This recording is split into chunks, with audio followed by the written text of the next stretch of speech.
मैं अपनी एस्टैब्लिशमेंट को भी कहता हूं कि मुझे यह बता दें कि अक्टूबर के ये जो इलेक्शंस जा रहे हैं इसमें पाकिस्तान का क्या फायदा है।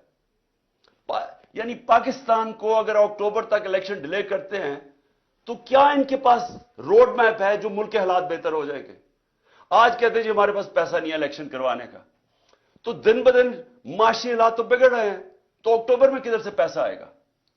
आज कहते हैं जी हमारी सिक्योरिटी इतनी अच्छी नहीं है, तो अक्टूबर में सिक्योरिटी कैसे अच्छी हो जाएगी। मेरे पाकिस्तानियों, यह समझ जाएं कि जो आज हालात हैं, जब तक इलेक्शंस नहीं होंगे ये हालात मजीद बिगड़ते जाएंगे। इलेक्शंस क्यों जरूरी हैं? इलेक्शन से सियासी इस्तेकाम आता है। इलेक्शन से जब यह पता चलता है कि 5 साल तक गवर्नमेंट आ गई है तो उसके ऊपर इत्मीनान आ जाता है।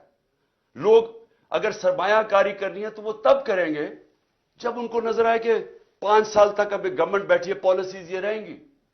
लेकिन अगर उनको इत्मीनान ही नहीं है, उनको यह नहीं पता कि अगले महीने क्या होना है, 3 महीने के बाद, 6 महीने के बाद क्या होना है, अक्टूबर के बाद क्या होना है, तो कौन पैसा, क्या सरमायाकारी अंदर पाकिस्तान या बाहर से कौन करेगा।